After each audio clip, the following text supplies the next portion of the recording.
And சில படங்கள் மட்டுமே நமக்கு ஒரு மாதிரி பண்ணும். அதாவது நம்ம கண்களை கலங்க வைக்கும், நம்ம மனசை ஏதோ ஒரு மாதிரி பண்ணிடும். அந்த மாதிரி படங்களை இயக்கக்கூடிய டைரக்டர்கள் வந்து விரல் விட்டு எண்ணக்கூடிய அளவில் தான் இருக்காங்க. அதில் ஒன் ஆஃப் த டைரக்டர் தான் நம்ம மாரி செல்வராஜ் அவர்கள். அவர் இயற்றிய அந்த பரிவேறும் பெருமாள் வந்து பயங்கரமான ஒரு தாக்கத்தை உண்டாக்குச்சு மக்களிடையே. அதே மாதிரி மாமன்னன், ரீசண்டாக கர்ணன், இந்த மாதிரி பல படங்கள் வந்து அதாவது நம்மளை அறியாமல் நமக்குள்ளேயே ஒரு வேகத்தையும் ஒரு மாதிரி எழுச்சியை வந்து ஏற்படுத்தக்கூடிய வகையில் இருக்கும் அந்த படம்.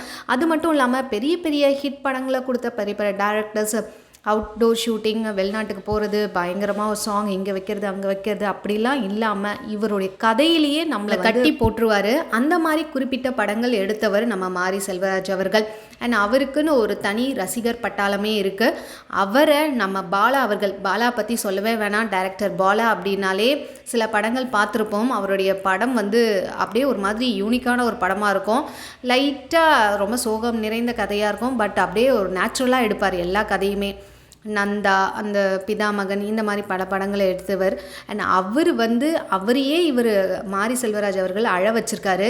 நேரடியாக மாரி அவர்களை வந்து வாழை என்ற படம் வந்து இப்போ ட்ரெய்லர் வந்து ரிலீஸ் ஆகிருக்கு.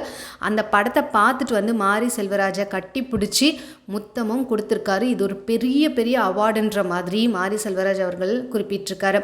ஏன்னா டைரக்டர் பாலா அவ்வளோ சீக்கிரம் பெருசாக யாருக்கும் வந்து இந்த மாதிரிலாம் செஞ்சிட மாட்டார் அப்படின்ற மாதிரி நிறைய பேர் சொல்லியிருக்காங்க. ஏன்னா அவர் வந்து அவருடைய கதை, அவரோட டைரக்ஷன் பண்ண விதமே வந்து புதுசாக இருக்கும். அந்த ஹீரோயின்ஸுமே வந்து நேச்சுரலாகவே நடிக்க வைக்கிறதுக்காக ஒரு பெரிய பாடப்படுத்துவார் அப்படின்ற மாதிரி நிறைய அவர்கிட்ட நடித்த நடிகர்களுமே சொல்லியிருப்பாங்க. அப்படிப்பட்ட ஒரு டைரக்டர் வந்து மாரி செல்வராஜை கையை பிடிச்சி முத்தம் கொடுத்து அவர் வந்து ஹக் பண்ணி ஏதோ சோக நிகழ்ச்சியில் கலந்துக்கிட்ட மாதிரியே இருந்தது பார்க்குறதுக்கு. அந்த அளவுக்கு ஒரு தாக்கத்தை அந்த படம் ஏற்படுத்தியிருக்கு. இதில் இன்னும் ஒரு பெரிய முக்கியமான விஷயம் என்ன அப்படின்னு பார்த்தீங்கன்னா, வாழைன்ற ஒரு படம் வந்து இப்போ ரிலீஸ் ஆகிருக்குல்ல, அது வந்து ஒரு சின்ன பையன் நடிச்சிருப்பான்.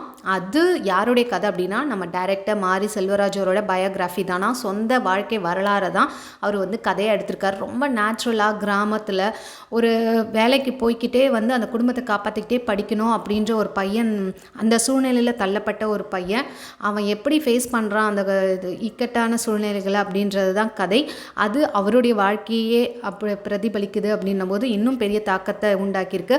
அது கண்டிப்பாக அவருடைய படங்களில் இந்த படமும் பயங்கர ஹிட் ஆகுன்றதுல எந்தவித டவுட்டுமே கிடையாது.